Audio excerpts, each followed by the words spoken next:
থেকে বাসার সামনে এসে দেখি সাদিয়াকে একটা লোক গাড়িতে করে নামিয়ে দিয়ে গেল। লোকটাকে দেখে মনে হচ্ছে অনেক বড় লোক, হয়তো সাদিয়ার অফিসের বস হবে। সাদিয়া অফিসে জয়েন করছে আজ 5 দিন। আমিও একটা অফিসে কাজ করি, কিন্তু বেতন তেমন ভালো না, তাই সাদিয়া অফিসে চাকরি নিতে বাধ্য হয়েছে। আমার অফিসে কোনো পদ খালি নেই, তাই সাদিয়া অন্য অফিসে চাকরি নেয়। আমার থেকে সাদিয়ার বেতন ভালো।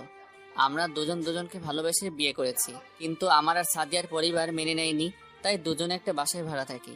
আমার যে বেতন তা দিয়ে বাসা ভাড়া খাওয়া দাওয়া ঠিক মতো হয় না, তাই সাদিয়া অফিসে চাকরি নেয়। তো যাই হোক, আমি বাসার ভিতরে ঢুকে কলিং বেল চাপ দিলাম। সাদিয়া এসে দরজা খুলে দিল। কি ব্যাপার, আজকে তোমার এত দেরি হলো কেন আসতে? অফিসে একটু কাজ ছিল, তাই আসতে লেট হয়ে গেল। ঠিক আছে, তুমি ভেতরে এসে ফ্রেশ হয়ে নাও, আমি টেবিলে খাবার দিচ্ছি। আচ্ছা, লোকটা কে ছিল?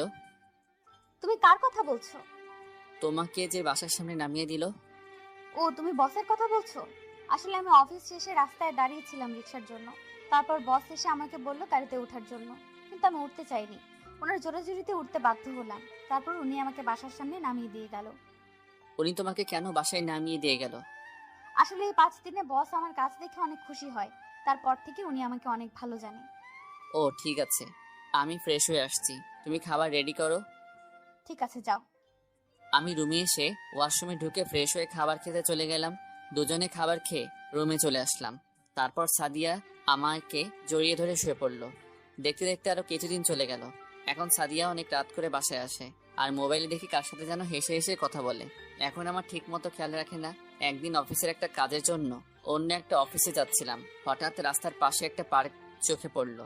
লোকটাকে দেখে চিনে ফেললাম, কিন্তু মেয়েটার চেহারা দেখতে পাচ্ছি না। আমি রিক্সা থেকে নেমে তাদের ওখানে গেলাম।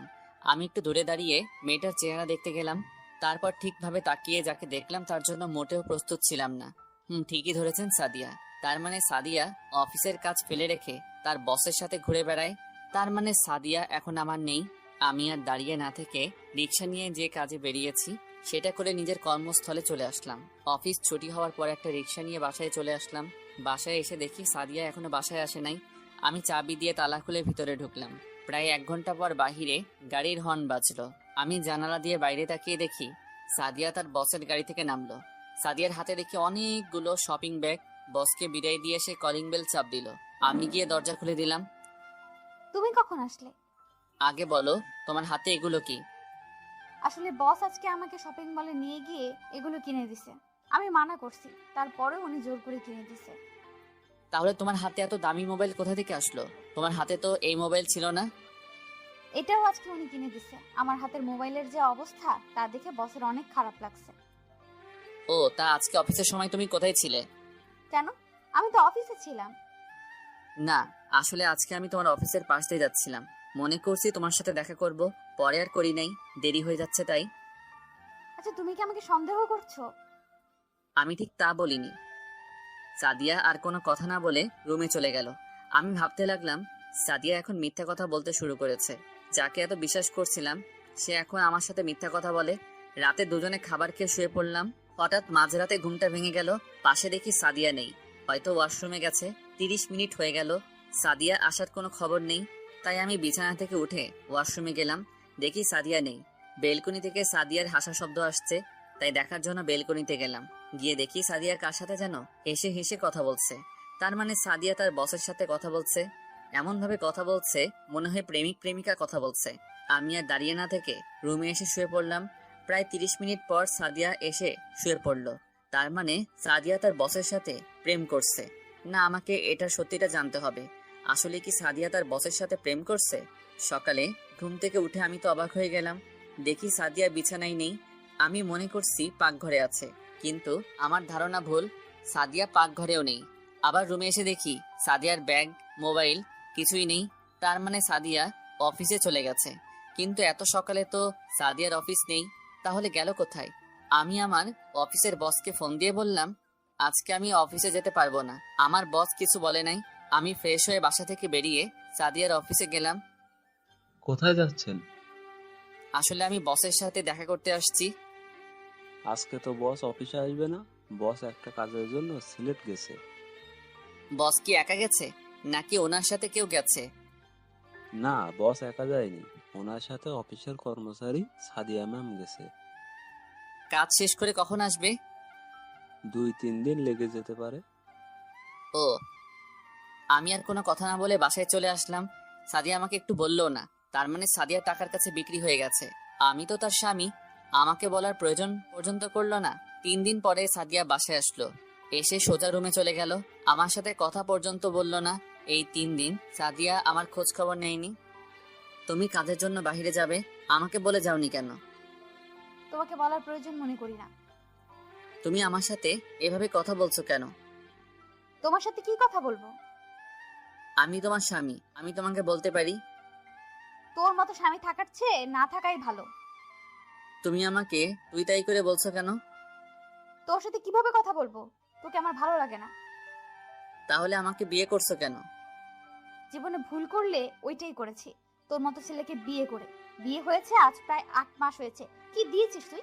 একটা ভালো জামা, একটা স্বর্ণের চেইন, আজ পর্যন্ত কিছুই দিতে পারলি না।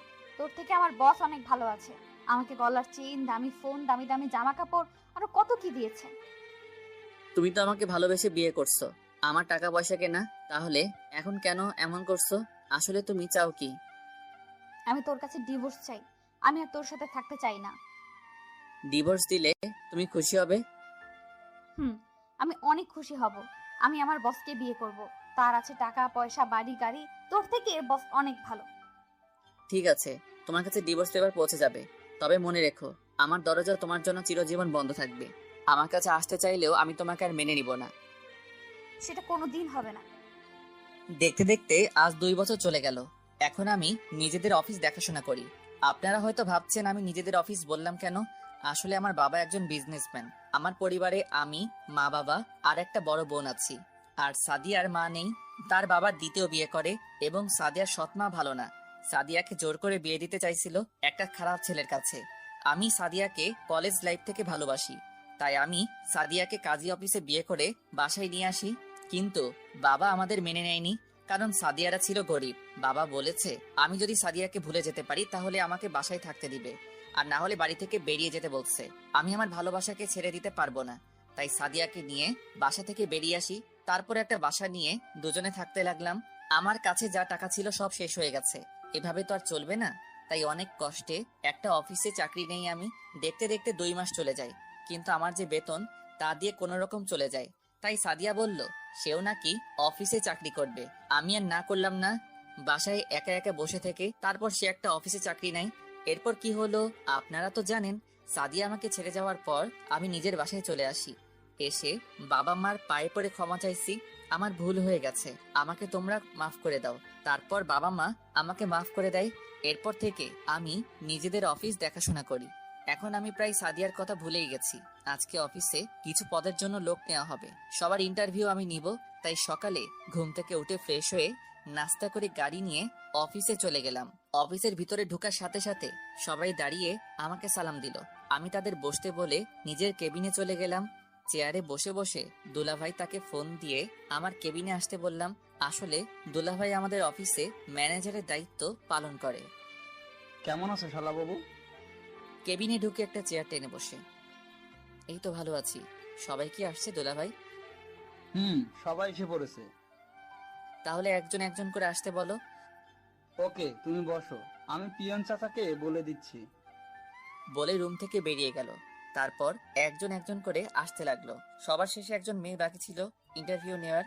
আমি মাথা নিচু করে একটা ফাইল দেখতেছিলাম। হঠাৎ একটা মেয়ে বলল, may I come in sir? Yes, coming. মেয়েটা ভিতরে ঢুকলো।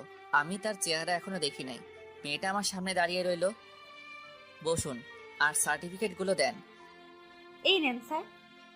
যেই না মেয়েটার দিকে তাকিয়ে সার্টিফিকেট নিব, আমি তো মেয়েটাকে দেখে মোটেও প্রস্তুত ছিলাম না। এ আর কেউ নয়, সাদিয়া। কিন্তু সাদিয়া আগের থেকে অনেক শুকিয়ে গেছে, চেহারার কি অবস্থা করছে। সাদিয়া আমাকে দেখে বলল, রাসেল তুমি? Hello miss. রাসেল না, স্যার বলবেন। Sorry sir. তা বসকে বিয়ে করে আবার চাকরির জন্য কেন আসলেন? আমি কাউকে বিয়ে করি নাই। ও, তার মানে বস তোমাকে বিয়ে করবে বলে তোমার সাথে রাত কাটিয়ে তাড়িয়ে দিছে? তুমি সব কি বলছো রাসেল? বলছি না, আমার নাম নিবেন না, শুধু স্যার বলবেন। আপনি আসতে পারেন, আপনার চাকরি হবে না। সাদিয়া চেয়ার থেকে উঠে এসে আমার পা জড়িয়ে ধরে কান্না করতে করতে বলল, স্যার এই চাকরিটা আমার খুব দরকার, তা না হলে আমায় রাস্তায় নামতে হবে। তাহলে বসকে ছেড়ে চলে আসলেন কেন? উনি আজ 1 বছর আগে মারা যায়। এরপর ওনার ব্যবসা প্রতিষ্ঠান নিলামে বিক্রি হয়ে যায়। তারপর ওখান থেকে এসে একটা বাসা ভাড়া নিয়ে থাকি। মানুষের বাসায় কাজ নিচ্ছিলাম, কিন্তু তাদের বাসার ছেলেরা আমার শরীরের দিকে তাকিয়ে থাকে, তাই বাসা বাড়ি আর কাজ করি নাই। গার্মেন্টসে চাকরি নিছি, কিন্তু কিছুদিন আগে গার্মেন্টসে আগুন লাগে। তারপর 1 মাস বসে থাকলাম, ঠিকভাবে একবেলা ভাত পর্যন্ত খেতে পারতাম না। কিছুক্ষণ থেমে আবার বলতে লাগলো, অনেক কষ্টেই দিনটা কেটেছে। একদিন পাড়ার এক ভাই বলল, তোর পড়ালেখা আছে, তুই গিয়ে অফিসে চাকরি কর। কিন্তু আমি বললাম, অফিসে তো চাকরি করতে ঘুষ লাগে, আমি তো তাদের ঘুষ দিতে পারবো না। তখন ভাইয়া বলল, এই অফিসের বস না অনেক ভালো, উনি টাকা নিয়ে চাকরি দেয় না, উনি যোগ্যতা দেখে চাকরি দেয়। তারপর আসলাম ইন্টারভিউ দিতে। এতক্ষণ সাদিয়া কথাগুলো বলতেই চোখের পানি দিয়ে পুরো শরীর ভিজে গেছে।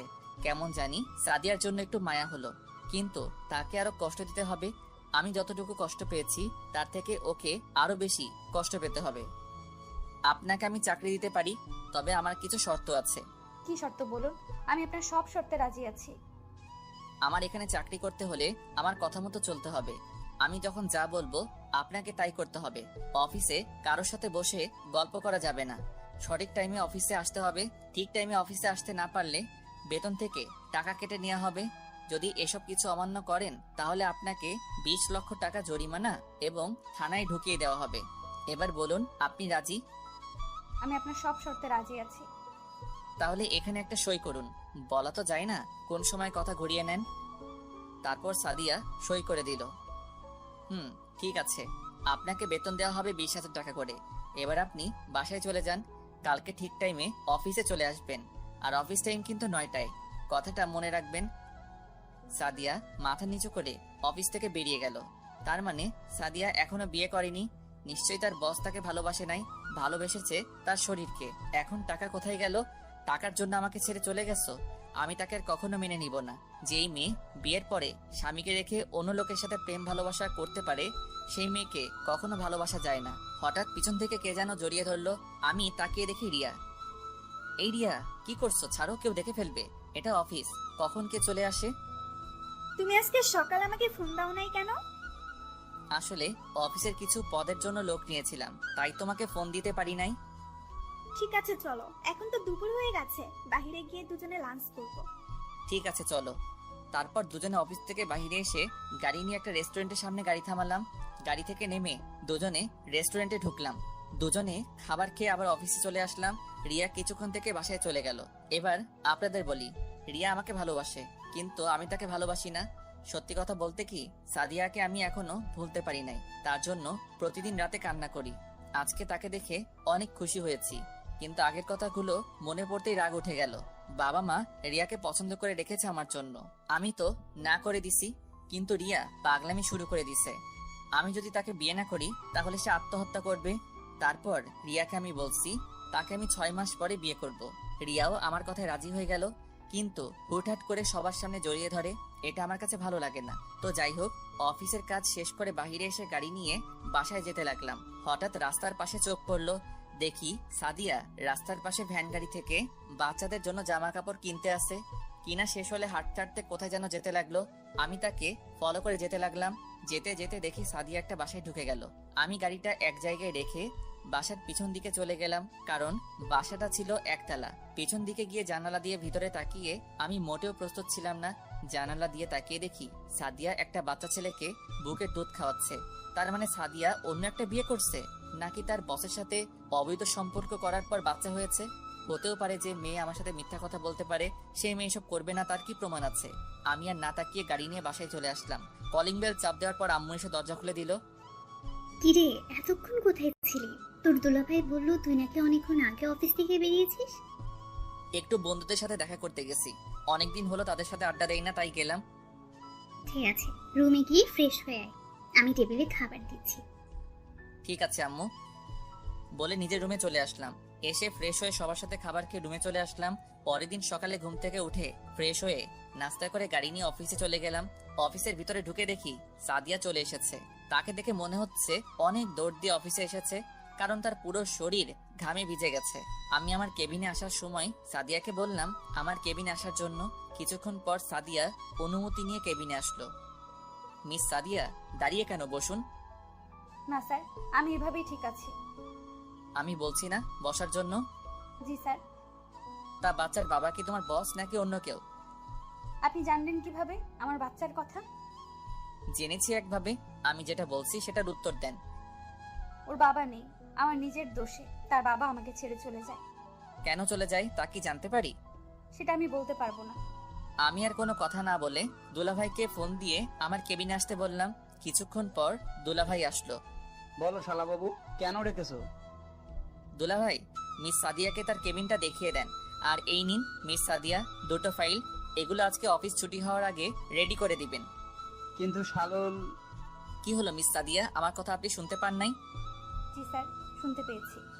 তাহলে বসে আছেন কেন? তাড়াতাড়ি করে রেডি করে দেন। দুলাভাই, তুমি মিস সাদিয়াকে তার কেবিনে নিয়ে যাও। ওকে শালাবাবু। তারপর সাদিয়াকে দুলাভাই সাথে করে নিয়ে গেল। হঠাৎ ফোনটা বেজে উঠলো। তাকিয়ে দেখি রিয়া ফোন দিয়েছে। এই মেয়েটার জ্বালায় ও আর বাঁচলাম না। বলো। কি করে আমার জানটা? অফিসে বসে কাজ করছি। ঠিক আছে, তাহলে তুমি কাজ করো, লাঞ্চের টাইমে ফোন দিবে। ঠিক আছে, বাই। ওকে, বাই জান, লাভ ইউ টু। বলে ফোন কেটে দিল। তারপর বসে বসে অফিসের কাজ করতে লাগলাম। আসলে আমি সাদিয়াকে যে দুইটা ফাইল দিলাম, ওই দুটো ফাইল 2 দিন লাগবে রেডি করতে। দুলাভাই ফাইল দুটো দেখে কিছু বলতে যাবে, তার আগে আমি দুলাভাইয়ের কথা বন্ধ করে দিলাম। কাজ করতে করতে দুপুরে লাঞ্চের টাইম হয়ে গেছে, তাই ভাবছি বাহির থেকে খেয়ে আসবো। যেই ভাবা সেই কাজ। কেবিন থেকে বেরিয়ে সাদিয়ার দিকে তাকিয়ে আমি অবাক হলাম। দেখি সাদিয়া পুরো ঘেমে গেছে।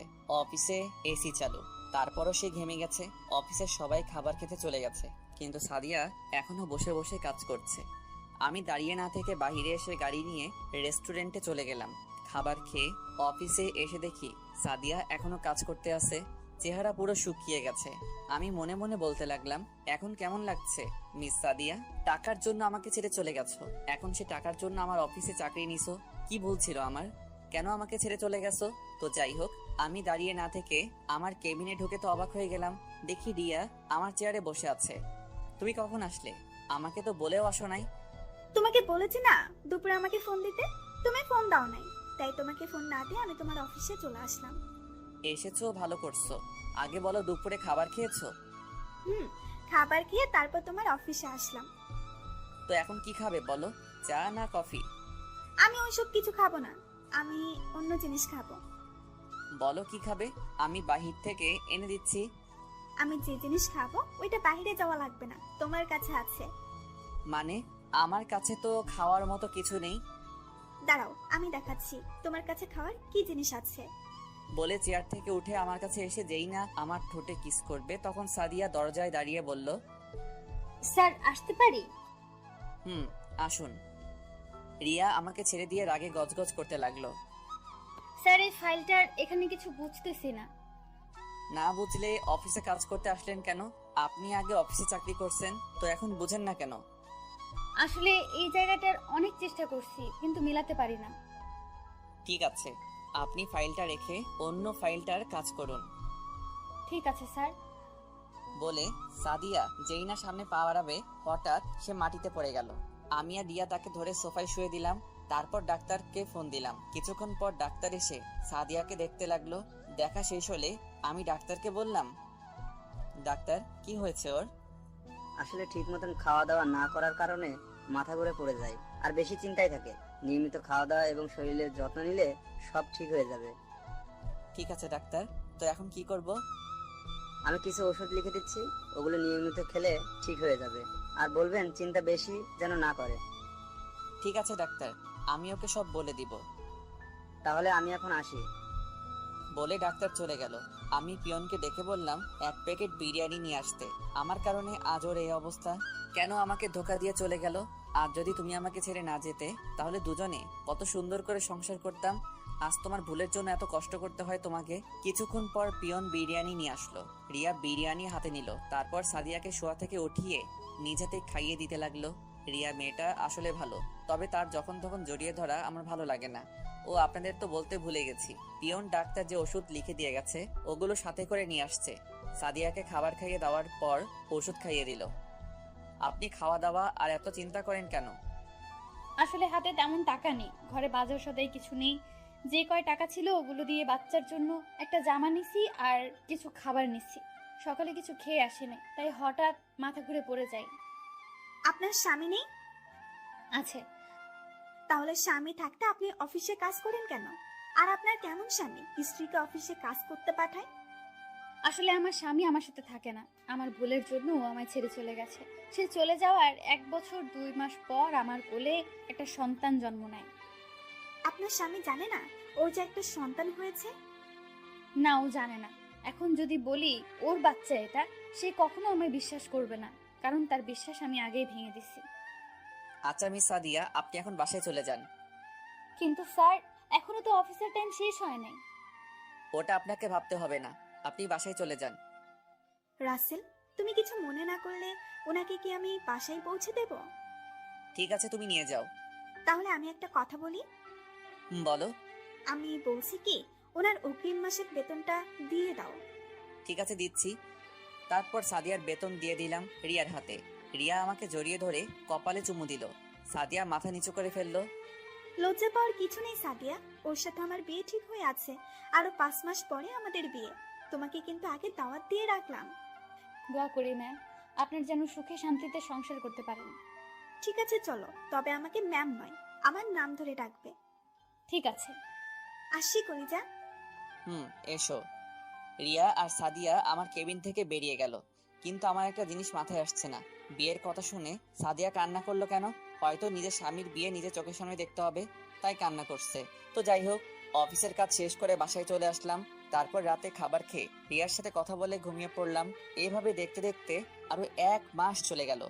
এখন সাদিয়াকে তেমন কষ্ট দেই না। তারপর ও প্রতিদিন অফিসে আসলে দেখি সাদিয়ার চোখগুলো লাল হয়ে থাকে, মনে হয় ঠিক মতো ঘুমায় না।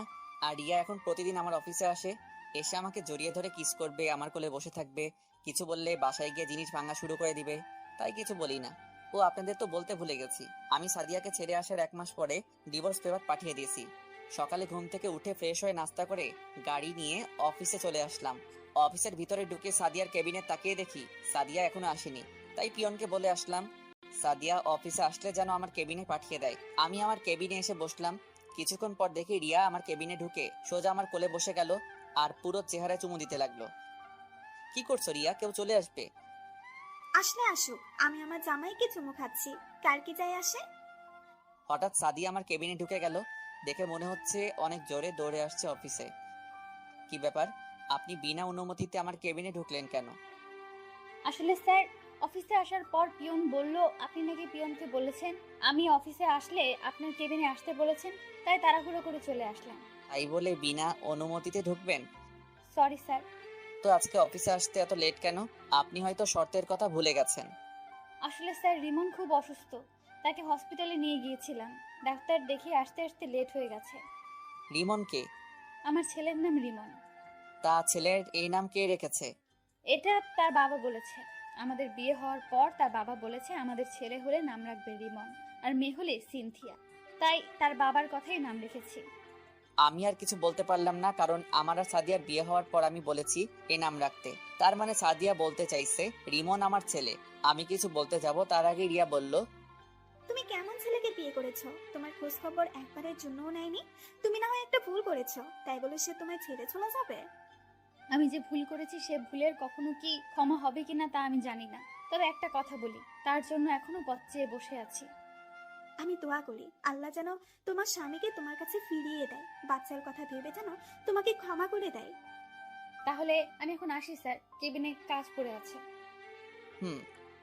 সাদিয়া কোনো কথা না বলে তার কেবিনে চলে গেল। আমি ভাবতে লাগলাম রিমনের বাবা আমি কেমন করে হব?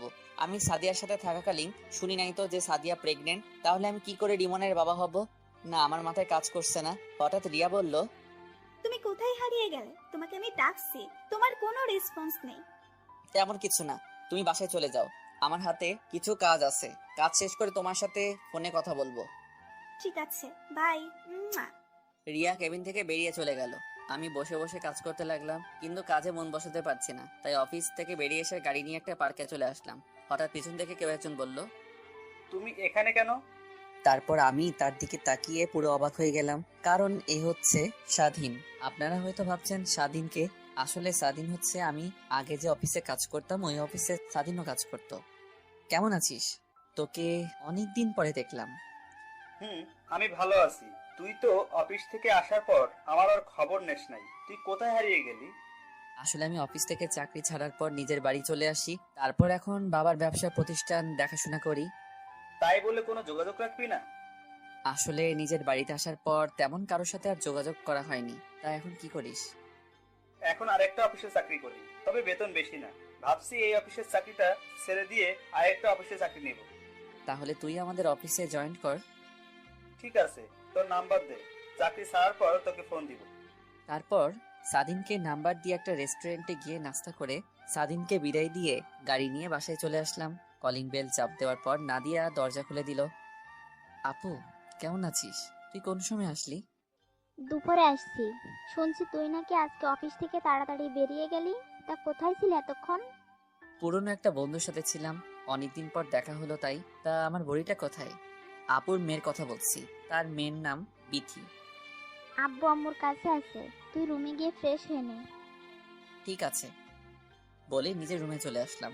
এসে ফ্রেশ হয়ে নিচে গেলাম, তারপর বিথির সাথে কিছুক্ষণ দুষ্টুমি করলাম। রাতে সবাই মিলে খাবার খেতে লাগলাম। হঠাৎ আব্বু বলল, আমরা তোর বিয়ে শুক্রবার ঠিক করেছি। আমার তো বিয়ে করার কথা 6 মাস পরে, এখন মাত্র 2টা মাস গেছে। টিয়ার আব্বুর শরীর তেমন ভালো না, তাই রহমান সাহেব বলছে যত তাড়াতাড়ি সম্ভব বিয়েটা দিয়ে দিতে। আমরা সিদ্ধান্ত নিয়েছি আগামী শুক্রবার তোদের বিয়ে। আমাকে একটাবার জিজ্ঞেস করার প্রয়োজন ছিল না তোমাদের? এখানে জিজ্ঞেস করার কি আছে? বিয়ে তো আজকে না হয় একদিন করতেই হবে। তাহলে শুক্রবার বিয়ে হলে সমস্যা কোথায়? তোমরা আমার কথা বুঝতে পারছো না। আমাদের আর কিছু বুঝতে হবে না, আমরা যেটা বলছি সেটাই ফাইনাল। আমি আর খাবার না খেয়ে রুমে চলে আসলাম। আমাকে একটাবার জিজ্ঞেস করার প্রয়োজন করলো না, কিন্তু আমি তো এখনো সাদিয়াকে মন থেকে মুছে ফেলতে পারছি না। কি করব কিছুই মাথায় ঢুকছে না। হঠাৎ মোবাইল ফোনটা বেজে উঠলো। মোবাইলের দিকে তাকিয়ে দেখি রিয়া ফোন দিয়েছে। ফোন ধরার পর রিয়া বলল, কি করে আমার জামাইটা? তুমি কি কিছু শুনেছো? শুনেছি, আগামী শুক্রবার আমাদের বিয়ে। আমি তো অনেক খুশি, তোমাকে সারা জীবনের জন্য পেতে যাচ্ছি। তোমাকে আমি কি বলেছিলাম? আমরা 6 মাস পর বিয়ে করব। আর এখন তুমি রাজি হলে কেন? বাবার শরীরটা তেমন ভালো নেই, কোন সময় কি হয়ে যায়, তাই বাবার ইচ্ছে আমার বিয়েটা যেন দিয়ে যেতে পারে। এখানে আমি আর না করি নাই। তুমি কি খুশি হও নাই? ঠিক তা না, আমি এত তাড়াতাড়ি বিয়ে করতে চাচ্ছি না। কোনোভাবেই কি বিয়েটা আটকানো যায় না? না, আমি আর তোমাকে ছেড়ে থাকতে পারছি না। এই বিয়ে আমি আটকাতে পারবো না। তাহলে আর কি করার? বলে ফোন কেটে দিয়ে ভাবতে লাগলাম, সাদিয়ার কথাগুলো ভাবতে লাগলাম। রিমন কি সত্যি আমার ছেলে নাকি অন্য কারো? সাদিয়ার চেহারা দেখে বোঝা যাচ্ছে সে মিথ্যা কথা বলছে না। আমি আর কিছু ভাবতে পারছি না। সকালে ঘুম থেকে উঠে ফ্রেশ হয়ে রেডি হয়ে নিচে নামলাম। দেখি সবাই টেবিলে আমার জন্য অপেক্ষা করছে। আমি কোনো কথা না বলে বেরিয়ে আসতেই আব্বু বলল, কোথায় যাচ্ছিস? অফিসে যাচ্ছি। নাস্তা করবি না? বাহির থেকে খেয়ে নিব। ঠিক আছে যাও, আর অফিসের সবাইকে বিয়ের দাওয়াত দিয়ে দিবে, আর অফিস 3 দিন বন্ধ দিয়ে দিবে। আর কোনো কথা না বলে বাহিরে এসে গাড়ি নিয়ে অফিসে যেতে লাগলাম। না জানি সাদিয়া আমার বিয়ের কথা শুনলে কি করবে। অনেক ভেবেছি, আর না, আমি রিয়াকে বিয়ে করব। সাদিয়া যদি টাকার জন্য আমাকে ছেড়ে অন্য কাউকে বিয়ে করতে পারে, তাহলে আমি কেন রিয়াকে বিয়ে করতে পারবো না? তারপর একটা রেস্টুরেন্টে ঢুকে নাস্তা করে অফিসে চলে গেলাম। সবাই আমাকে দেখে দাঁড়িয়ে গেল। সাদিয়ার দিকে তাকিয়ে দেখি আজকেও সাদিয়ার চোখ লাল হয়ে আছে। আমি তার থেকে চোখটা সরিয়ে নিজের কেবিনে চলে আসলাম। তারপর দুলাভাইকে ফোন দিয়ে বললাম সবাইকে হল রুমে নিয়ে যেতে। কিছুক্ষণ পর দুলাভাই আমার কেবিনে আসলো। শালাবাবু, সবাইকে হল রুমে নিয়ে গেলাম, এবার তুমি আসতে পারো। ঠিক আছে দুলাভাই, আপনি যান, আমি আসতেছি।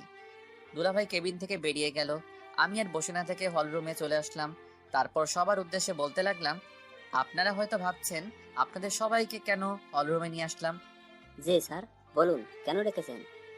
আসলে আগামী শুক্রবার আমার বিয়ে, তাই বিয়ে উপলক্ষে 3 দিন অফিস বন্ধ থাকবে। আর সবাইকে আমার বিয়ের দাওয়াত রইল। সবাই আমাদের বাসায় চলে আসবেন। সবাই আমাকে অভিনন্দন জানালো।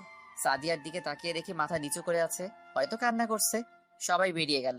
আমি সাদিয়াকে বললাম, মিস সাদিয়া, আপনি কিন্তু অবশ্যই আসবেন, আর রিয়াকে বউ সাজানোর দায়িত্ব কিন্তু আপনার। ঠিক আছে স্যার, আমি চেষ্টা করব যাওয়ার জন্য।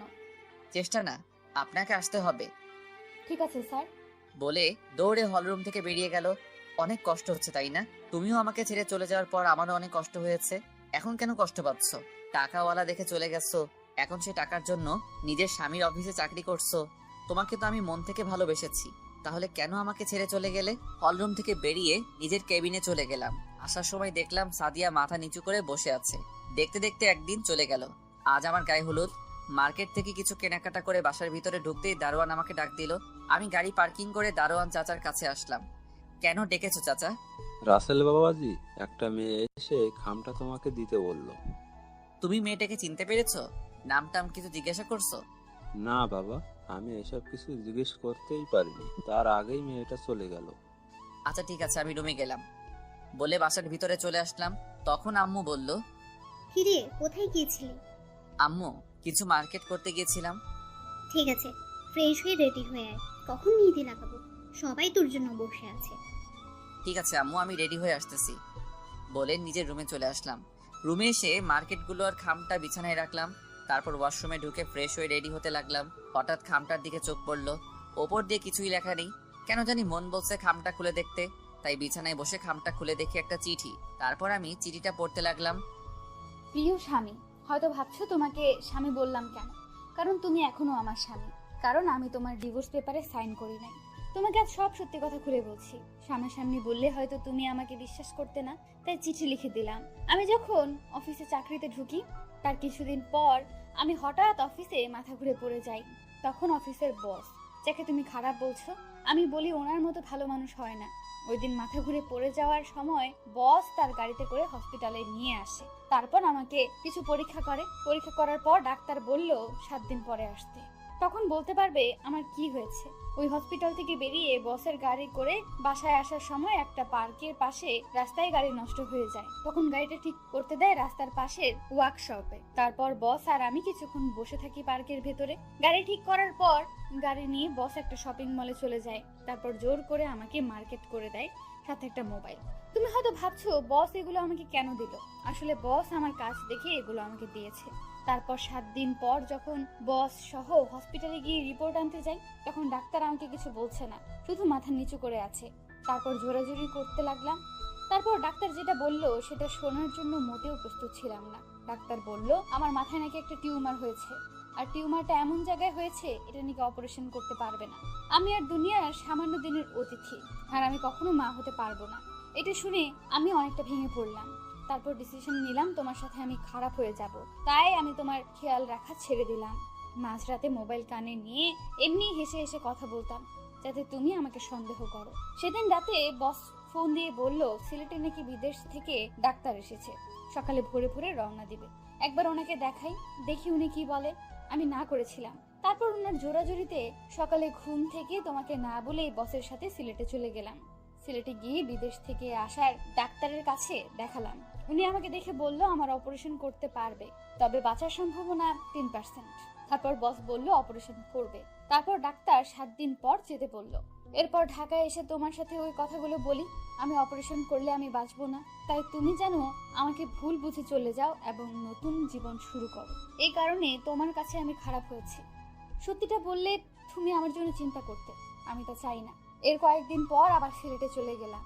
আমার অপারেশন হইতে সব খরচ বস চালিয়েছে। সিলেটে যাওয়ার 5 দিন পর আমার অপারেশন করে। আল্লাহর রহমতে আমার 2 দিন পর জ্ঞান ফিরে আসে। সেদিন আমি বেঁচে যাই। আমার সুস্থ হতে প্রায় 2 মাস লেগে গেছে। তারপর ঢাকায় এসে তোমাকে অনেক খুঁজেছি, কিন্তু তোমাকে পাইনি। তোমার বাসায় যেতে চেয়েছিলাম, কিন্তু পরে মনে পড়লো তোমার বাবা তো আমার কারণে তোমাকে ঘর থেকে বের করে দিয়েছে, তাই তোমার ভালোর জন্য আর তোমার বাসায় যাইনি। এখন তুমি বলবে তাহলে বাচ্চা কোথা থেকে আসলো? আসলে এই বাচ্চা আমার না, আমি তোমার কাছে মিথ্যা বলেছি। এই বাচ্চার বাবা হচ্ছে আমার অফিসের বস। বসের স্ত্রী রিমনকে জন্ম দিয়ে মারা যায়। তারপর সে বাচ্চা আমি লালন পালন করি। তার কিছুদিন পরেই বস মারা যায়। আসলে বস তার বউকে অনেক ভালোবাসতো, তার বউয়ের চিন্তায় সেও স্ট্রোক করে মারা যায়। তারপর আমি রিমনকে লালন পালন করি। একটা খালার বাসায় থেকে অনেক জায়গায় চাকরি ইন্টারভিউ দিছি, কিন্তু কোথাও চাকরি হয় নাই। তারপর খালার সাথে বাসায় বাড়িতে কাজ নেই। তারপর কি হলো তুমি তো জানো। তারপর যখন অফিসে ইন্টারভিউ দিতে যাই, তখন তোমাকে দেখতে পাবো আমি কল্পনাও করতে পারিনি। মন চাইছে তোমাকে জড়িয়ে ধরি, কিন্তু অতীতের কথা মনে পড়েই আর ধরি নাই। প্রথম দিন দেখি একটা মেয়ে তোমার কেবিনে ঢুকলো, তখন পাশের একটা ছেলে জিজ্ঞেস করলাম মেয়েটাকে, তখন সে যেটা বললো আমার পায়ের নিচ থেকে মাটি সরে গেল।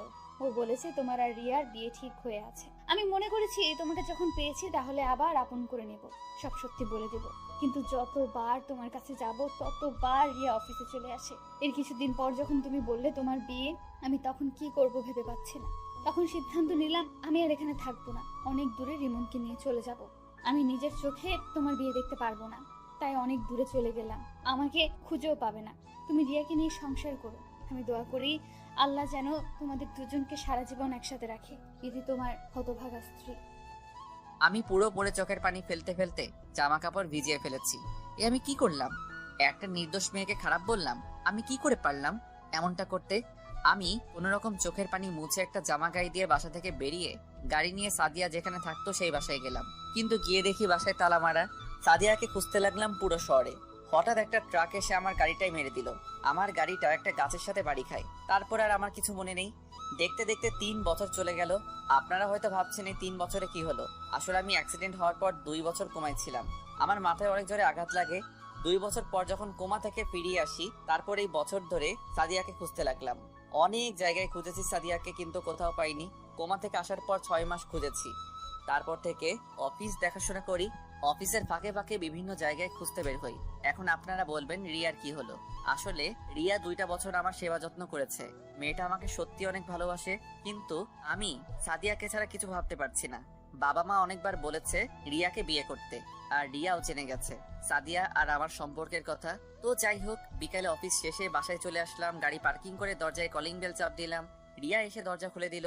আসলে রিয়া এখন আমাদের বাড়িতে থাকে, আগের মতো আর পাগলামি করে না। কি ব্যাপার, আজকে তুমি এত তাড়াতাড়ি আসলে যে?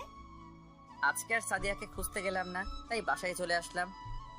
না জানি সাদিয়া আপু কোথায় আছে, কিভাবে আছে, কি করছে কে জানে। প্রতিদিন নামাজ পড়ে দোয়া করি আল্লাহ যেন তোমার সাদিয়াকে ফিরিয়ে দেয়। রিয়া, তুমি তো আমার সবকিছু জেনে গেছো, তারপরও কেন এখানে পড়ে আছো? আমার এই মনে শুধু সাদিয়া থাকবে, আমি অন্য কাউকে এই মনে জায়গা দিতে পারবো না। আমি তোমাকে অনেক ভালোবাসি রাসেল, তোমাকে না দেখে থাকতে পারবো না। তোমাকে নাই পেলাম, তবে তোমাদের বাড়ি থেকে যেতে বলো না, আমি না হয় কাজের মেয়ে হয়ে থাকবো। এ তুমি কি বলছো? তুমি এই বাড়িতে সারা জীবন থাকো, কোনো সমস্যা নেই, তবে তোমার তো একটা ভবিষ্যৎ আছে।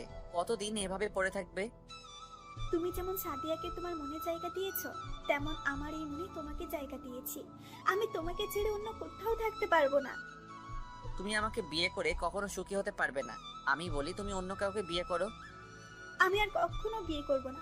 যদি বিয়ে করতে হয় তোমাকে করব, আর না হয় চিরকুমারী থাকবো। রিয়া, এসব পাগলামি করো না। সহজ সরল মানুষগুলো আঘাত পেতে পেতে একদিন ঠিকই পরিবর্তন হয়ে যায়। সুখের আকাশটা আজ রাতের মতো কালো, সাজানো স্বপ্নগুলো হয়ে গেল এলোমেলো। ঠিক আছে, আমি রুমে যাচ্ছি। আব্বু আম্মু কোথায়? ওনারা রুমে আছে, তুমি গিয়ে ফ্রেশ হয়ে নাও। রুমে এসে ফ্রেশ হয়ে নিলাম। রাতে খাবার খেতে গেলাম, তখন আব্বু বলল, কত আর এভাবে সাদিয়াকে খুঁজবি? আমি বলি কি, তুই রিয়াকে বিয়ে করে নে। আজ 3টা বছর কেটে গেছে, এখনো সাদিয়াকে পাস নাই। তুই বাবা আর না করিস না। মেয়েটা তোর জন্য 3টে বছর অনেক কষ্ট করেছে, আমাদের অনেক খেয়াল রেখেছে। তুই রাজি হয়ে যা বাবা। ঠিক আছে, আমাকে কিছুদিন সময় দাও, আমি ভেবেচিন্তে বলছি। বলে খাবার খেয়ে রুমে চলে আসলাম। এভাবে দেখতে দেখতে আরো 10 দিন চলে গেল। হঠাৎ অফিসের একটা কাজের জন্য সিলেটে যেতে হবে, যশোর যেতে হবে। যশোরের কথা শুনে আমার একটা কথা মনে পড়ে গেল। সাদিয়া বলেছে তার এক বান্ধবী যশোর থাকে। সাদিয়ার ইচ্ছে ছিল তার বান্ধবীর সাথে দেখা করার, কিন্তু কাজের চাপের কারণে আর যাওয়া হয়নি। কিন্তু আমি তার বান্ধবীকে কখনো দেখিনি, তাহলে কিভাবে চিনবো? দেখি কাজের ফাঁকে খুঁজে পাওয়া যায় কিনা। না পেলে কি আর করার, রিয়াকে বিয়ে করতে হবে। তো সকালে রেডি হয়ে বাসার সবাইকে বলে গাড়ি নিয়ে বের হয়ে গেলাম। প্রায় 5-6 ঘন্টা পর যশোর এসে পৌঁছালাম। একটা হোটেলে উঠলাম।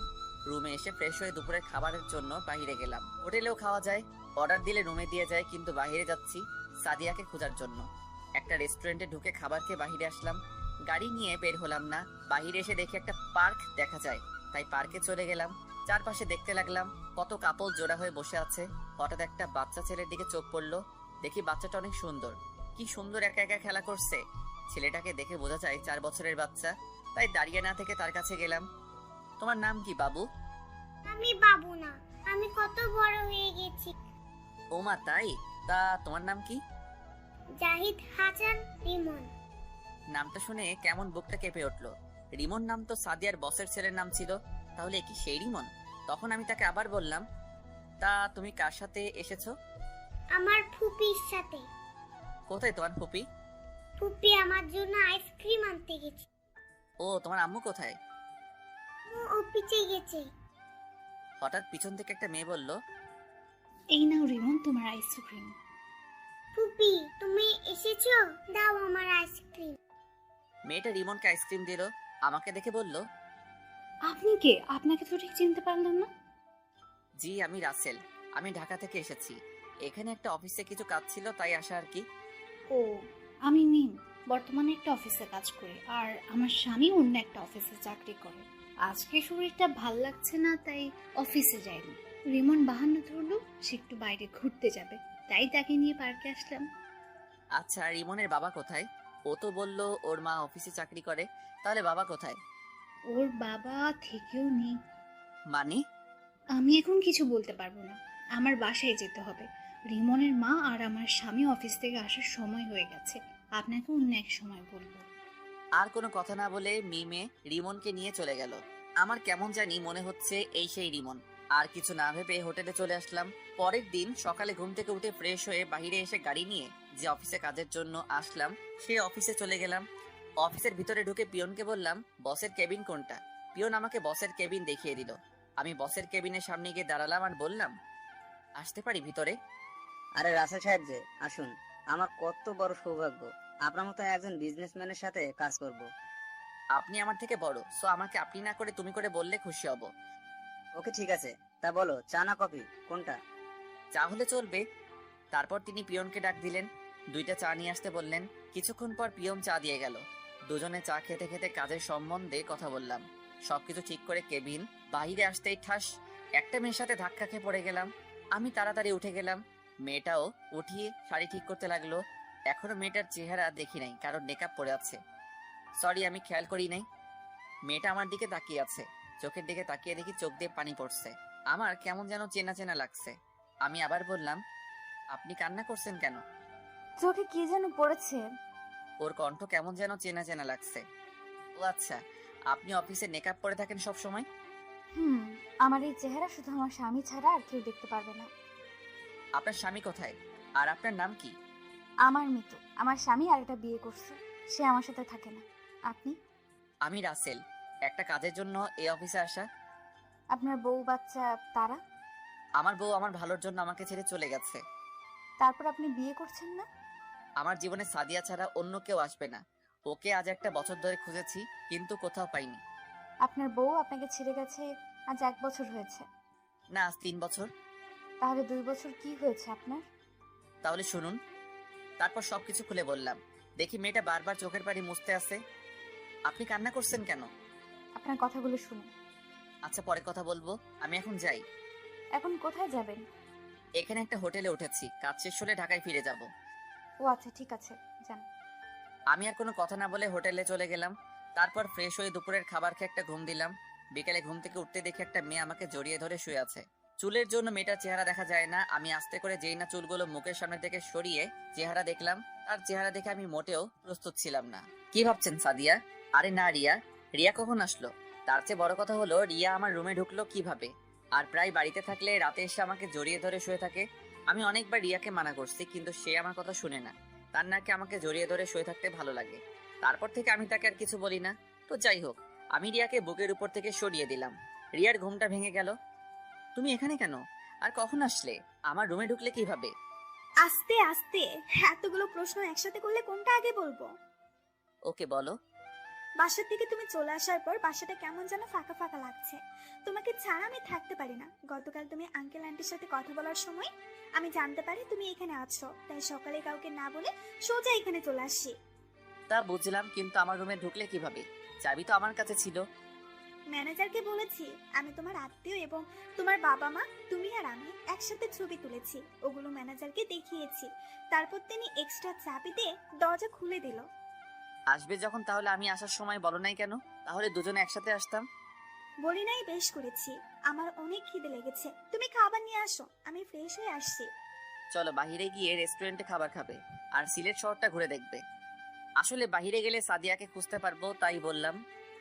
ঠিক আছে, আমি ফ্রেশ হয়ে আসছি। আমি আসার পর তুমি ফ্রেশ হবে। বলে রিয়া ওয়াশরুমে চলে গেল। কিছুক্ষণ পর রিয়া ফ্রেশ হয়ে বের হলো। তারপর আমি ঢুকে ফ্রেশ হয়ে এসে দুজনে হোটেল থেকে বেরিয়ে গাড়ি নিয়ে একটা রেস্টুরেন্টে চলে গেলাম। রেস্টুরেন্টে ঢুকে একটা টেবিলে চেয়ার টেনে বসলাম। রিয়া আমার পাশে একটা চেয়ার টেনে বসলো। রিয়া তার মতো করে অর্ডার দিল। কিছুক্ষণ পর ওয়েটার খাবার দিয়ে গেল। দুজনে খেতে লাগলাম। হঠাৎ একটা টেবিলে চোখ পড়লো। দেখি অফিসের সেই মেয়েটা আমার দিকে তাকিয়ে আছে। আপনারা হয়তো ভাবছেন আমি কি করে চিনলাম। আসলে এই মেয়েটা সে অফিসের ড্রেস পরা অবস্থায় আছে, তাই চিনতে ভুল হয় নাই। রিয়া, তুমি একটু বসো, আমি আসছি। কোথায় যাচ্ছ তুমি? এসে বলবো। বলে মেয়েটার কাছে চলে আসলাম। আমিও না খালি মেয়ে করছি। সকালে নাম বলছে, এখনই ভুলে গেছি। কি যেন নাম? ও মনে পড়ছে, মিতু। আমি মিতুর সামনে গিয়ে বললাম, আপনি এখানে কারোর জন্য অপেক্ষা করছেন নাকি? না, আসলে আমার এক বান্ধবী আসবে, তার জন্য অপেক্ষা করছি। আপনি এখানে? এখানে খাবার খাওয়ার জন্য এসেছি। সাথে আমার বাবার বন্ধুর মেয়ে রিয়া বাসা থেকে কাউকে না বলে এখানে চলে এসেছে, তাই তাকে সাথে করে নিয়ে আসলাম। সরি রে সাদিয়া, আসতে লেট হয়ে গেছে। না, সমস্যা নেই বস। আপনি এখানে? আমি এখানে খাবার খাওয়ার জন্য এসেছি, কিন্তু ওনার নাম মিতু। আপনি তাকে সাদিয়া বললেন কেন? আসলে আমার আরেক নাম সাদিয়া, আমাকে সাদিয়া বলে ডাকে। ওনার সাথে গতকাল পার্কে দেখা হয়েছে, ওখান থেকে চিনি। ও আচ্ছা মিম, রিমন কোথায়? ওকে তো দেখছি না। আসলে ও বাসায় মিমের জামাইয়ের সাথে আছে। আর রিমনকে আপনি চিনেন কিভাবে? গতকাল মিমের সাথে ছিল। তোকে বলছি না রিমনকে নিয়ে বের হতে না। আমার কি দোষ? তোর ছেলে বলেছে আইসক্রিম খাবে, তাই নিয়ে এসেছে। তাহলে রিমন আপনার ছেলে? রিমন আমার ছেলে। তাহলে ওর বাবা কোথায়? আই মিন আপনার স্বামী কোথায়? আমার স্বামী নেই, ওর ভালোর জন্য ওকে ছেড়ে দিয়েছি। কেন? সেটা আমি বলতে পারবো না। ঠিক আছে, ভালো থাকবেন। মিম চল, দেরি হলে রিমন কান্না করবে। ঠিক আছে চল, আর আপনি ভালো থাকবেন। আপনার সাথে কথা বলে অনেক ভালো লেগেছে। আপনারাও ভালো থাকবেন। মিতু আর মিম রেস্টুরেন্ট থেকে বেরিয়ে গেল। আমার কেন জানি মনে হচ্ছে মিতু আমার কাছে কিছু লুকাচ্ছে। কে এই মিতু? আবার তার নাম সাদিয়াও বলল। আমি চিন্তায় পড়ে গেলাম, এই মিতু কি আমার সাদিয়া? আমি তার চেহারা দেখতে হবে। আপনারা হয়তো বলবেন আমি তার কণ্ঠ শুনে বুঝতে পারলাম না কেন। আসলে তার কণ্ঠ সাদিয়ার মতো লাগছে না, তাই চিনতে পারছি না। আর কোনো কিছু না ভেবে রিয়ার কাছে চলে গেলাম। ওরা কে? আর এতক্ষণ কি কথা বলছো? তেমন কোনো কথা বলি নাই। ওই মেয়েটার সাথে সকালে যে অফিসে কাজের জন্য আসছিলাম, ওখানে কথা হয়েছে, তাই জিজ্ঞেস করতে গেলাম এখানে কি করছো। ও আর কোনো কথা না বলে খাবার খেয়ে রেস্টুরেন্ট থেকে বেরিয়ে গাড়ি নিয়ে হোটেলে চলে আসলাম। পরের দিন শুক্রবার ছিল। সকালে ঘুম থেকে উঠে ফ্রেশ হয়ে বাহিরে চলে আসলাম হাঁটার জন্য। রিয়া এখনো ঘুমিয়ে আছে। আপনারা এখন বলবেন রাতে রিয়া কোথায় ঘুমাইছে? রিয়া আর আমি এক খাটে ঘুমিয়েছি, কিন্তু মাঝখানে কোলবালিশ দিয়ে। রিয়া রাতে কোলবালিশ সরিয়ে আমাকে জড়িয়ে ধরে শুয়েছিল। আমি তাকে বলছি আরেকটা রুম নেওয়ার জন্য, কিন্তু সে একা ঘুমাবে না। তো যাই হোক, হাঁটতে হাঁটতে হঠাৎ দেখি রিমন একটা বাসার সামনে বল নিয়ে খেলছে, তাই আমি তার কাছে গেলাম। রিমন আমাকে দেখে বলল, কে কেমন আছেন? আমি ভালো আছি, তুমি কেমন আছো? আমি ভালো আছি আঙ্কেল। তুমি এখানে একা একা খেলা করছো কেন? আর এটা কার বাসা? এটা আমাদের বাসা, আমরা এই বাসায় থাকি। তোমার আম্মু আর ফুপি কোথায়? তারা বাসার ভিতরেই আছে, চলুন আমার সাথে। আজকে যাব না, অন্য একদিন যাব। আমি কোনো কথা শুনবো না, আপনি আমার সাথে ভিতরেই যাবেন। রিমনের জোরাজুরিতে বাসার ভিতরে ঢুকলাম। রিমন আমাকে সোফায় বসিয়ে ভিতরে চলে গেল। আমি বাসার ভিতরে সবকিছু দেখতে লাগলাম। হঠাৎ কে যেন পিছন থেকে বলল, কে আপনি? আর বাসার ভিতরে কেন আসলেন? তারপর আমি তার দিকে তাকিয়ে যাকে দেখলাম তার জন্য মোটেও প্রস্তুত ছিলাম না। আমি দৌড়ে গিয়ে তাকে জড়িয়ে ধরলাম আর পুরো চেহারায় চুমু খেতে লাগলাম। আপনারা কি ভাবছেন সাদিয়া? ঠিকই ধরেছেন, এ আর কেউ নয়, সাদিয়া। আমি কান্না করে দিলাম আর বলতে লাগলাম, সাদিয়া তুমি এতদিন কোথায় ছিলে? আমি তোমাকে অনেক খুঁজেছি, কিন্তু কোথাও পাইনি। তুমি আমাকে সত্যিটা বললে না কেন? তুমি জানো না আমি তোমাকে অনেক ভালোবাসি। আমি তোমাকে সত্যিটা বলতে চেয়েছি, কিন্তু যখন শুনলাম তোমার আর রিয়ার বিয়ে, তখন আমি অনেক কষ্ট পেয়েছি। তারপর একটা চিঠি লিখে তোমাদের দারোয়ানের কাছে দিয়ে আমার বান্ধবী মিমের কাছে চলে আসলাম, আর এখানে এসে একটা অফিসে চাকরি নিচ্ছি। তাহলে তুমি আমার কাছে পরিচয় লুকিয়ে রেখেছো কেন? আমি মনে করছি তুমি আমাকে ভুলে গেছো, কিন্তু অফিসে তোমার কথা শুনে বুঝলাম তুমি আমাকে এখনো ভালোবাসো। তোমাকে জড়িয়ে ধরতে ইচ্ছে হয়েছে, কিন্তু অফিসে থাকার কারণে তাই আর জড়িয়ে ধরলাম না। আমি জানি রিয়া তোমাকে অনেক ভালোবাসে, তাই তোমার কাছ থেকেই লুকিয়ে রয়েছি। তুমি ভাবলে কি করে তোমাকে ছাড়া আমি রিয়াকে ভালোবাসবো? আমার এই মনে শুধু সাদিয়া ছাড়া অন্য কেউ আসতে পারবে না। আম্মু, তুমি আঙ্কেলকে জড়িয়ে ধরেছো কেন? আমি সাদিয়াকে ছেড়ে রিমনকে কোলে নিয়ে কপালে চুমু দিয়ে বললাম, আমি তোমার আঙ্কেল না, আমি তোমার বাবা। আজ থেকে আমাকে বাবা বলে ডাকবে। কিন্তু আম্মু তো বললো আমার বাবা নেই। তোমার আম্মু মিথ্যা কথা বলেছে। তুমি এখান থেকে চলে যাও, তুমি রিয়াকে বিয়ে করো, দেখবে তুমি অনেক সুখী হবে। মেয়েটা তোমার জন্য অনেক কষ্ট করেছে। বউ থাকতে আমি অন্য কাউকে বিয়ে করব, এটা তুমি ভাবলে কি করে? আমি কাউকে বিয়ে করতে পারবো না। আমি তোমাকে নিয়ে আবার সংসার শুরু করব। কিন্তু তোমার বাবা মা আমাকে আর রিমনকে কখনো মেনে নেবে না। সেটা নিয়ে তোমাকে ভাবতে হবে না। আমি তোমাকে আর রিমনকে নিয়ে আজই বাসায় চলে যাব। কিন্তু আর কোনো কিন্তু নয়, যাও সবকিছু গুছিয়ে নিয়ে আসো। সাদিয়া আর কোনো কথা না বলে রুমে চলে গেল। তারপর সাদিয়া আর রিমনকে নিয়ে হোটেলে চলে আসলাম। মিম আর মিমের স্বামীকে ধন্যবাদ দিয়ে আসলাম, তাদের কাছ থেকে বিদায় নিয়ে আসলাম। রুমের সামনে এসে দরজা টোকা দিলাম। রিয়া এসে দরজা খুলে দিল। আমার সাথে সাদিয়া এবং রিমনকে দেখে অবাক হয়ে তাকিয়ে আছে। আরে সাদিয়া আপু না, এতদিন কোথায় ছিলে? তুমি জানো তোমাকে খুঁজতে গিয়ে রাসেলের কি হয়েছে? সবকিছু জানি, আর এখন পর্যন্ত বেঁচে আছে তোমার কারণে। তুমি যদি তার সেবা যত্ন না করতে তাহলে রাসেল এত তাড়াতাড়ি সুস্থ হয়ে উঠতে পারতো না। আমি আমার কর্তব্য পালন করছি। বাইরে কেন, ভিতরে আসো। আর ওকে, ও আমার ছেলে রিমন। তুমি যাও, সবকিছু গুছিয়ে নাও, আমরা আজকে বাসায় চলে যাব। ঠিক আছে। বলে রিয়া সবকিছু গোছাতে লাগলো। কিন্তু রিয়ার চোখে পানি দেখতে পেলাম। হয়তো আমি সাদিয়াকে ফিরে পেয়েছি এই জন্য, নাকি অন্য কিছু, এখন এসব নিয়ে ভাবা যাবে না। তারপর সবাই গাড়িতে এসে বসলো। রিয়া পিছনের সিটে বসলো আর সাদিয়া আমার সাথে সামনের সিটে বসলো রিমনকে নিয়ে। 5-6 ঘন্টা পর ঢাকায় এসে পৌঁছে গেলাম। বাসার ভিতরে ঢুকে গাড়ি পার্কিং করে সবাই বেরিয়ে দরজার সামনে এসে দাঁড়িয়ে কলিং বেলটা চাপ দিলাম। সাদিয়া আর রিমন আমার পিছনে ছিল। আম্মু এসে দরজা খুলে দিল। আমাদের দেখে আম্মু বলল, কি রে, তোরা হঠাৎ না বলে চলে আসলি যে? আম্মু, আমি আমার স্ত্রীকে খুঁজে পেয়েছি। কোথায় তোর স্ত্রী? আমি সামনের থেকে সরে গেলাম। সাদিয়া আম্মুকে সালাম করতে গেলে আম্মু তাকে জড়িয়ে ধরে আর কান্না করে দেয়। এতদিন কোথায় ছিলি মা? আমার ছেলেটা তোকে খুঁজতে কি কত যে কষ্ট পেয়েছে, তুই কি জানিস? আমার ভুল হয়ে গেছে মা, আমি আর কখনো ওকে ছেড়ে যাব না। আমাকে তুমি ক্ষমা করে দাও। মায়ের কাছে ক্ষমা চাইতে হবে না, আমি তোকে অনেক আগেই মাফ করে দিয়েছি। আজ আমাদের জন্য এত কিছু হয়েছে, তখন তোদের যদি মেনে নিতাম তাহলে এই দিন দেখতে হতো না। তুই আমাকে ক্ষমা করে দিস মা। ছি ছি আম্মু, এই আপনি কি বলছেন? মেয়ের কাছে আম্মু কখনো ক্ষমা চায় না। তোমাদের প্রতি আমার কোনো রাগ অভিমান নেই। আচ্ছা ঠিক আছে, তা ছেলেটা কি? রিমনকে দেখে বলল, আম্মু, ও আমাদের ছেলে রিমন। সাদিয়া আমার দিকে অবাক চোখে তাকিয়ে আছে। কি? আমার দাদু ভাইকে রেখে আমি এতক্ষণ তোদের সাথে কথা বলছি? দে দাদু ভাইকে আমার কোলে দে। আমি রিমনকে আম্মুর কোলে দিলাম। তারপর সবাই বাসার ভিতরে ঢুকলাম। আম্মু আব্বু কোথায়? তোর আব্বু রিয়ার বাবার সাথে কথা বলতে গেছে। কেন? তোর আর রিয়ার বিয়ের ব্যাপারে। কিন্তু তুই তো এখন সাদিয়াকে পেয়ে গেছিস, তাহলে তোর বাবাকে ফোন দিয়ে চলে আসতে বল। ফোন করতে হবে না, রিয়ার সাথে রাসেলের বিয়ে হবে। সাদিয়া, তুমি কি পাগল হয়ে গেছো? তুমি থাকতে আমি রিয়াকে কেন বিয়ে করব? কারণ রিয়া তোমাকে ভালোবাসে। আমি আর রিয়া মিলে তোমার সাথে সংসার করব। প্লিজ তুমি না করো না। বৌমা, তুমি কি বলছো? আমি ঠিকই বলছি আম্মু। রিয়া না থাকলে রাসেল এত তাড়াতাড়ি সুস্থ হয়ে উঠতো না। রিয়া সব সময় রাসেলের সাথে ছিল। আমি চাই দুজনে সব সময় রাসেলের সাথে থাকতে। কিন্তু তোমার শ্বশুর কি রাজি হবে? আমরা সবাই মিলে বললে রাজি হবে।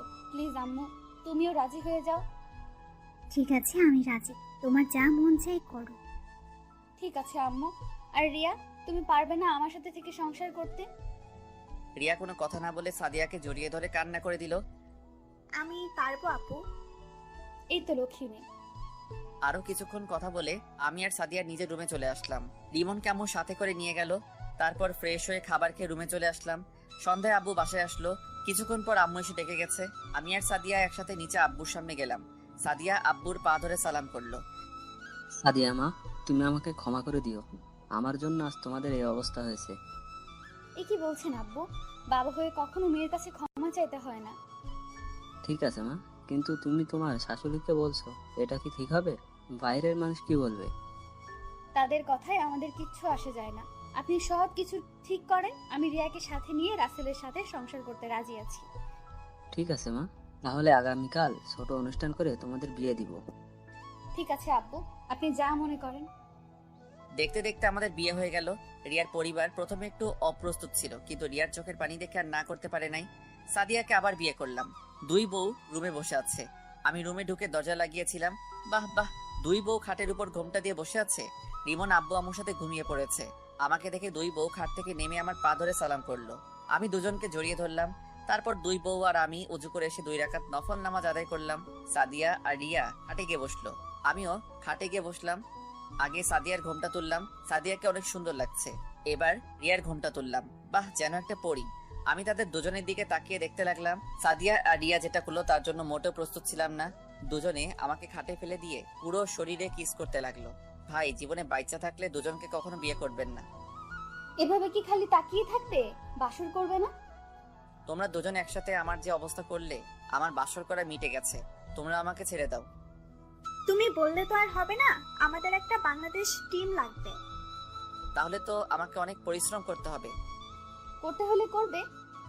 ঠিক বলছো, এখন আমাদের আদর করো। আমি পারবো না, আমি এখন ঘুমাবো। এটা বললে তো আর হবে না, তোমার কাজ শুরু করে দাও। তারপর আর কি, দুজনকে খাটে ফেলে দিয়ে আমার কাজ শুরু করে দিলাম।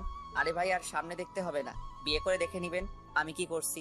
সকালে ঘুম থেকে উঠে দেখি দুজনে আমাকে জড়িয়ে ধরে শুয়ে আছে। দুজনকে দেখতে একদম পরীর মতো লাগছে। হঠাৎ রিয়ার পেটের উপর দেখে কিছু নেই। আমি রিয়ার পেটের উপর হাত বোলাতে লাগলাম। রিয়া কেঁপে উঠলো। রিয়া আমাকে আরো শক্ত করে জড়িয়ে ধরলো। রিয়া জড়িয়ে ধরার সাথে সাথে সাদিয়াও আমাকে জড়িয়ে ধরলো। হাই হাই, আমি কি করব? তাই সকালবেলা আরেকবার করে ফেললাম। কি করলাম তা আমি বলতে পারবো না, আমার শরম করে। আমি কিন্তু গল্পে লজ্জা হতে পারি, কিন্তু বাস্তবে অনেক ভালো ছেলে। আমার সাথে প্রেম করতে পারো, কিন্তু আমি করব না। সকালে একসাথে 3 জনে ওয়াশরুমে ঢুকে ফ্রেশ হয়ে নিচে গেলাম। দেখে আব্বু আম্মু নিজ হাতে নাস্তা খাইয়ে দিচ্ছে। সাদিয়া গিয়ে রিমনকে কোলে নিয়ে কপালে চুমু দিল। তুমি আমাকে রাতে তোমার কাছে নিলে না কেন? জানো না আমি তোমাকে ছাড়া ঘুমাতে পারি না। তুমি তোমার দাদা দাদির রুমে ঘুমিয়ে গেছো, তাই তোমাকে আর নিয়ে যাইনি বাবা। ঠিক আছে, কোন থেকে আমাকে তোমার সাথে ঘুমাতে নিয়ে যাবে? ঠিক আছে বাবা, এখন থেকে তুমি তোমার আম্মুর সাথে ঘুমাবে। এভাবে দেখতে দেখতে 2 বছর চলে গেল। আমি এখন অফিস দেখাশোনা করতে ব্যস্ত থাকি, আর সাদিয়া আমার সাথে অফিস দেখাশোনা করে। রিয়া বাসায় মা বাবা আর রিমনের খেয়াল রাখে, আর রিয়া এখন প্রেগনেন্ট। অফিসে বসে কাজ করতে আসি, হঠাৎ আম্মু ফোন দিল। হ্যালো আম্মু, বলো। তুই আর সাথিয়া এক্ষুনি হাসপাতালে চলে আয়। রিয়ার ব্যথা উঠেছে, তাই তোর বাবা আর আমি রিয়াকে হাসপাতালে নিয়ে এসেছি। ঠিক আছে আম্মু, আমি আর সাদিয়া এখনই আসতেছি। ফোনটা কেটে সাদিয়াকে কল দিয়ে বললাম আমার কেবিনে আসতে। কিছুক্ষণ পর সাদিয়া আমার কেবিনে আসলো। বলো, কেন ডেকেছো? আমাদের এখন হাসপাতালে যেতে হবে। কেন, কার কি হয়েছে? রিয়ার ব্যথা উঠেছে, তাকে নিয়ে আব্বু আম্মু হাসপাতালে নিয়ে গেছে। ঠিক আছে, চলো। তারপর দুলাভাইকে সব বুঝিয়ে দিয়ে আমি আর সাদিয়া অফিস থেকে বেরিয়ে গাড়ি নিয়ে হাসপাতালে চলে গেলাম। ভিতরে ঢুকে দেখি আম্মু আব্বু বাহিরে দাঁড়িয়ে আছে, আর সাথে রিমনও আছে। কি হয়েছে আম্মু, রিয়া কোথায়? ডাক্তার রিয়াকে ভেতরে নিয়ে গেছে, এখনো বের হয়নি ডাক্তার। কিন্তু রিয়া তো ডেলিভারি ডেট আরো দেরি আছে, এত তাড়াতাড়ি ব্যথা ওঠার কারণ কি? আসলে রিয়া সকালে সিঁড়ি দিয়ে নামতে গিয়ে পড়ে গেছে, পড়ে অনেক ব্যথা পায়, তাই আমি অ্যাম্বুলেন্স ফোন দিয়ে নিয়ে আসি, তারপর তাকে হাসপাতালে নিয়ে আসি। কিন্তু রিয়া উপর থেকে কেন নিচে নামতে গেল? তাকে দেখাশোনা করতে তো বাসায় লোক ছিল। সেটা তো আমি বলতে পারবো না। হঠাৎ ডাক্তার কেবিন থেকে বেরিয়ে আসলো। ডাক্তার, রিয়ার এখন কি অবস্থা? দেখুন, আমরা অনেক চেষ্টা করছি, কিন্তু কিন্তু কি ডাক্তার? আমরা অনেক চেষ্টা করতেছি। আপনার স্ত্রী আগে একটা কিডনি নষ্ট ছিল, এখন দ্বিতীয় যেটা ছিল সেটা দিয়ে এতদিন বেঁচে ছিল। আমাদের পক্ষে আপনার স্ত্রীকে বাঁচানো সম্ভব না, আমরা আপনার মেয়েকে বাঁচাতে সম্ভব হয়েছি। কিন্তু রিয়া তো আমাদের কিছু বলে নাই। সেটা আমি বলতে পারবো না। আপনারা সাদিয়াকে দুজনকে রিয়া ভিতরে যেতে বললো। আমি আর দাঁড়িয়ে না থেকে ভিতরে চলে গেলাম। আমার সাথে সাদিয়াও ঢুকলো। ভিতরে ঢুকে দেখি রিয়া চোখ দুটো বন্ধ করে শুয়ে আছে, তার পাশে আমার মেয়েটা শুয়ে আছে আর কান্না করছে। সাদিয়া গিয়ে মেয়েটাকে কোলে নিল, তারপর সে কান্না করে বন্ধ করে দিল। আমি গিয়ে রিয়ার হাতে হাত ধরলাম। রিয়া চোখ খুলে দেখে আমি আর সাদিয়া। সাদিয়া দাঁড়িয়ে কান্না করে চোখের পানি দিয়ে পুরো জামা ভিজে ফেলছে। আব্বু আম্মু তো এ কথা শুনে নিচে বসে কান্না করা শুরু করে দিছে। আমার চোখ দিয়ে পানি পড়তে লাগলো। রিয়া হাতের ইশারায় সাদিয়াকে আমার পাশে আসতে বলল। সাদিয়া আমার পাশে আসার পর রিয়া বলল, তোমরা আমার উপর রাগ করে আছো তাই না? তুমি কেন আমাদের কাছে এ কথা লুকালে রিয়া? আমরা কি তোমাদের চিকিৎসা করাতে পারতাম না? আমি নিজেও বলতে পারবো না আমার যে কিডনি নষ্ট হয়ে গেছে। একদিন হঠাৎ আমার কাছে কেমন খারাপ লাগছে, তাই কাউকে না বলে ডাক্তারের কাছে আসি। ডাক্তার আমাকে পরীক্ষা করে দেখে আমার একটা কিডনি নষ্ট হয়ে গেছে। তারপর আমি চিন্তা করলাম আমার তো আরেকটা কিডনি ভালো আছে, তাই নিয়ে জীবনটা কাটিয়ে নেব। কিন্তু হঠাৎ যে আমার এই কিডনিটা নষ্ট হয়ে যাবে আমি ভাবতে পারি নাই। তুমি আমাকে একটাবার বলতে। বলি নাই, আমি মনে করছি ঠিক হয়ে যাবে। আল্লাহ মনে হয় তোমাদের সাথে রাখতে চায় না আমাকে, তাই হয়তো আমাকে নিয়ে যাচ্ছে। তোমাকে আমরা কোথাও যেতে দেব না, তুমি ভালো হয়ে যাবে। দরকার হয় আমার কিডনি দিয়ে তোমাকে সুস্থ করে তুলবো। এখন আর আমার হাতে সময় নেই। আল্লাহ তোমাদের সাথে কিছু কথা বলার জন্য হয়তো এখনো রুহুটা নিয়ে যায় নাই। প্লিজ তুমি এমন কথা বলো না, তোমাকে আমি সুস্থ করে তুলবো। সাদিয়া, তোমার হাতটা একটু দাও তো। সাদিয়া রিয়ার হাতে হাত দিল। রিয়া আমার হাত আর সাদিয়ার হাত একসাথে মিলিয়ে বলতে লাগলো, সাদিয়া, তুমি আমার জানটাকে দেখে দেখো, ও তোমাকে অনেক ভালোবাসে। ওকে কখনো কষ্ট দিও না, আর তুমি সাদিয়াকে কখনো কষ্ট দিও না। তোমরা দুজনে সুন্দর করে জীবনটা সাজিয়ে নেবে, আর আমার মেয়েকে নিজের মেয়ে মনে করে লালন পালন করবে। কথা দাও আমার কথাগুলো মেনে চলবে। আমরা তোমার কথাগুলো মেনে চলবো। আমি এখন চিন্তামুক্ত হলাম। তোমরা সবাই ভালো থেকো, বাবা মার সেবা করো। রাসেল, আমাকে একটু জড়িয়ে ধরবে? বলতে দেরি আমি রিয়াকে জড়িয়ে ধরলাম। হঠাৎ রিয়ার কথা বন্ধ হয়ে গেল। আমি রিয়াকে ধরে চিৎকার করে কাঁদতে লাগলাম। আমার কান্না শুনে বাহিরের আব্বু আম্মু এবং রিয়ার আব্বু আম্মু এবং তার বড় ভাই ভিতরে আসলো। সবাই কান্না করতে লাগলো। তারপর রিয়ার মরা দেহটা নিয়ে বাসায় চলে আসলাম। পরে জানাজা সম্পন্ন করে বাসার পাশে দাফন করা হলো। পুরো বাসা কেমন যেন পাকা পাকা লাগছে। আমি রুমে বসে নীরবে কান্না করতে লাগলাম। হঠাৎ সাদিয়া আমার মেয়েটাকে এনে আমার কাছে দিল, কি সুন্দর একটা পরীর মতো। আমি মেয়েটার কপালে চুমু দিয়ে বুকে জড়িয়ে ধরে কান্না করে দিলাম। এভাবে দেখতে দেখতে 2 মাস চলে গেল। এখন সব আগের মতো সবকিছু স্বাভাবিক হয়ে আছে। আমার মেয়ের নাম রাখা হয়েছে সিনথিয়া। সাদিয়া সিনথিয়া নিজের মেয়ের মতো লালন পালন করে। আর ইমনকে একটা স্কুলে ভর্তি করে দিয়েছি। দুলাভাই এখন নিজেই ব্যবসা দিচ্ছে। আপুকে নিয়ে তারা নতুন একটা ব্যবসা কিনছে, ওটাই থাকে। এখন আমি অফিসের কাজে ব্যস্ত থাকি, সাদিয়া বাসার কাজ সামলাতে ব্যস্ত থাকে। আপনারা হয়তো জানেন সাদিয়া কখনো মা হতে পারবে না, তো সবাই